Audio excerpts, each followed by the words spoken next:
Hora agora da nossa parceria exclusiva com o Bom Dia Mercado. Para isso a gente já conversa com ele, Theo Takari, editor-chefe do BDM Online. Theo, muito bom dia para você. Atualize então para a gente o que vem por aí hoje, né? O que está na agenda da Rosa Riscala, o que deve ter de maior prioridade, Brasil ou os Estados Unidos hoje? Bom dia, meu querido. Bom dia, Débora. Eu diria que os dois, né? Aqui no Brasil, o mercado continua monitorando a crise político-institucional aí provocada pela novela do aumento do IOF, que pode ganhar um novo capítulo nessa terça-feira, caso o governo confirme aí sua decisão de judicializar a questão no STF. Segundo apurou o Valor Econômico, o governo deve apresentar ainda hoje uma ação no Supremo para questionar a derrubada pelos parlamentares do decreto do presidente Lula que elevou as alíquotas do imposto. Com isso, o executivo será autor de um recurso próprio, em paralelo à ação já movida pelo partido PSOL, né, que já tramita na corte. Um dos pontos do questionamento da Advocacia Geral da União deverá ser o descumprimento de um dispositivo constitucional que permite ao Congresso sustar os atos normativos do executivo que exorbitem do poder regulamentar ou dos limites da delegação legislativa. No entendimento do governo, é direito do executivo elevar as alíquotas do IOF, como um ato do seu poder regulamentar. A arrecadação prevista com o decreto, aí estimada em 12 bilhões de reais, é considerada fundamental pela equipe econômica para atingir a meta de déficit zero deste ano, prevista no arcabouço fiscal. Apesar do início do recesso do judiciário aí de meio de ano, a partir de hoje, o ministro Alexandre de Moraes vai trabalhar e já analisa a ação do PSOL, inclusive. Uma decisão liminar do ministro, que foi designado como relator desse caso, pode sair até a qualquer momento. E ainda sobre essa novela do UF, vale a pena a gente destacar outro evento que era esperado, mas que não aconteceu. Né? Ao contrário das especulações aí dos bastidores da semana passada, Lula decidiu não chamar o presidente da Câmara, Hugo Mota, e nem do Senado, Davi Alcolumbre, para conversar. O Planalto está convencido de que não pode deixar essa crise para lá, ou sairá desse embate ainda mais enfraquecido e nas mãos do Congresso. A indignação no governo é geral, baseando-se aí na avaliação de que os presidentes da Câmara e do Senado quebraram um acordo. Já Hugo Mota acusa o governo aí de promover uma polarização social no país. Ele divulgou um vídeo nas redes sociais, afirmando aí que o Planalto alimenta os nós contra eles, né? Segundo a colunista Bela Megali, do jornal Globo, Hugo Mota mandou um recado duro ao governo e sobre as consequências, né, de recorrer ao STF para questionar a derrubada do IOF. Ele afirmou que o gesto só fará o Congresso querer dobrar a aposta nos embates com o Planalto. Essa história aí que até parecia que ia ser encerrada, né, Débora? Agora Uhum. está piorando um pouquinho a cada dia, pelo visto. Pois é, e ainda deve prometer se arrastar, né, por muitos dias pela frente. E, Theo, vamos lá, quais são os destaques, então, da agenda, né, de calendário mesmo econômico que a gente tem para essa terça-feira? Aqui no Brasil não parece ter dados tão relevantes, a gente tem muitos dados importantes também lá fora, eventos acontecendo lá fora, né, Theo? Exatamente. A agenda no Brasil está esvaziada, mas lá fora, além dos indicadores, as atenções do mercado vão estar voltadas especialmente aí para o encontro de banqueiros centrais durante o Fórum de Sintra, em Portugal, que é promovido pelo Banco Central Europeu, o BCE.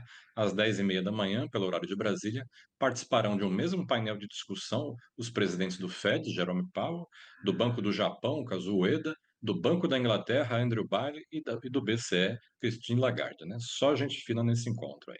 A agenda internacional prevê ainda a divulgação de vários índices de atividade, os chamados PMIs industriais, de diversos países. Na madrugada de hoje já saiu o PMI industrial da China, medido pela Caixin, que subiu de 48,3 pontos em maio para 50,4 em junho, superando a expectativa do mercado, que era de 49,8. Também saiu o PMI industrial do Japão, que subiu de 49,4 em maio para 50,1 em junho, atingindo aí seu maior nível desde maio do ano passado.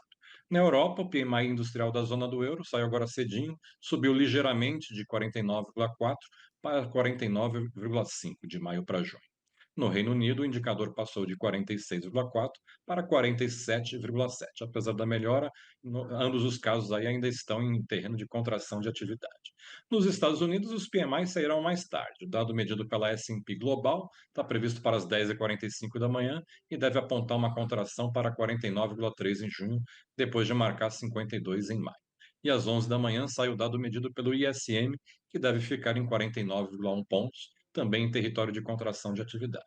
O dado mais aguardado do dia, porém, é o relatório Rhodes, que mostrará aí o volume de vagas abertas nos Estados Unidos em maio. O relatório está agendado para as 11 da manhã e a previsão aí de estabilidade em 7,3 milhões de empregos. E claro, o mercado segue acompanhando de perto as negociações sobre os acordos comerciais e também os impactos do projeto tributário de Donald Trump. A decisão do Canadá de revogar aí o imposto retroativo sobre serviços digitais deu um novo impulso às negociações do país com os Estados Unidos, que chegaram até a ser suspensas por Trump na sexta-feira. O secretário do Tesouro americano, Scott Bessent, garantiu que haverá uma enxurrada de acordos antes de acabar o prazo de trégua das tarifas recíprocas, marcado aí para o dia 9 de julho. Ele afirmou ainda que a decisão de estender ou não esse prazo de negociações caberá a Trump. Entre os países que estão com as negociações bem encaminhadas, temos a Índia. Já o Japão está na mira de Washington e Trump já foi até as redes sociais dizer que vai apenas enviar uma cartinha para o governo de Tóquio dizendo o valor das novas tarifas. Já a União Europeia deve aceitar um pacote de tarifas universais aí de 10%, mas buscará isenções para alguns dos seus produtos. É mais uma novela para a gente ficar acompanhando de perto aí nas próximas 2 semanas, Débora. Pois é, e a galera não anda muito otimista em relação a esses acordos, né, que podem ser ou não anunciados. O fato é que o prazo está acabando, últimos dias já, e as possibilidades desse acordo avançar e também não são lá das mais animadoras, né, para o mercado nesse momento. Mas vamos lá, né, quais são as expectativas em relação aos cortes de juros? Porque se a gente não tem acordos aí avançando tanto, por outro lado, já tem uma expectativa em relação a corte de juros, né? É, exatamente. O mercado está enxergando alguma certa melhora no cenário global, né? A gente não tem mais expectativas de guerras aí, como a gente tinha até poucos dias atrás de Irã e Israel, enfim. E mesmo essa questão das tarifas comerciais, o mercado está enxergando alguma evolução, ainda que lenta, né? O cenário parecia ser muito pior, e por conta disso o mercado está reforçando a aposta de que o Fed poderá iniciar cortes de juros nos Estados Unidos em breve. Ontem, o banco Goldman Sachs antecipou a sua previsão de queda de juro nos Estados Unidos de dezembro para setembro, citando o impacto das tarifas comerciais na inflação americana, que tem sido menor do que o esperado. O banco agora espera 3 cortes de juros pelo Fed neste ano. Lembrando que até pouco tempo atrás, né, o pessimismo era bem maior e a expectativa majoritária dos economistas estava dividida entre apenas 1 ou 2 cortes de juros pelo Fed. Tinha gente até dizendo que não ia ter corte nenhum. Agora já temos aí um grande banco falando em 3 cortes, né? Mudou de lá para cá. Como você disse, as tarifas ainda estão pendentes, não evolui tanto, mas esse otimismo dos juros aí está falando mais alto. E o que leva aí o dólar a enfraquecer globalmente, né? Um cenário de juro mais fraco, a tendência é que o dinheiro dos investidores deixe os Estados Unidos e busque mercados onde as taxas de juros estão mais elevadas, como é o caso aqui do Brasil.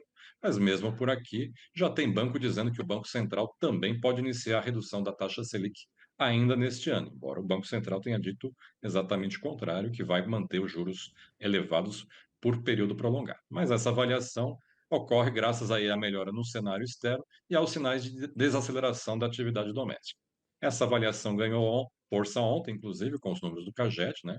Foram criados 149 mil empregos em maio, abaixo da expectativa do mercado, que era de 171 mil, e bem inferior aos 257 mil de abril, o que mostra aí que o mercado de trabalho está finalmente exibindo sinais de desaceleração mais consistentes. O Bradesco, por exemplo, acredita que, diante dessa melhora do quadro global e da desaceleração doméstica, o Banco Central fará seu primeiro corte de juros de 0,5 ponto percentual já em dezembro.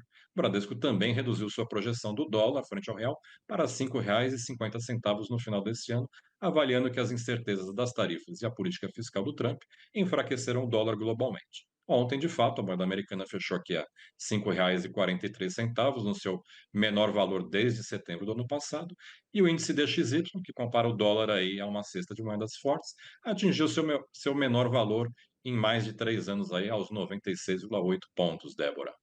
Pois é, então é isso. Vamos aguardar então esse longo dia pela frente, né? Essa semana toda também com esse imbróglio desse IOF. Então, muito obrigada pela colaboração, participação e parceria de sempre. Um ótimo dia para você. Até amanhã.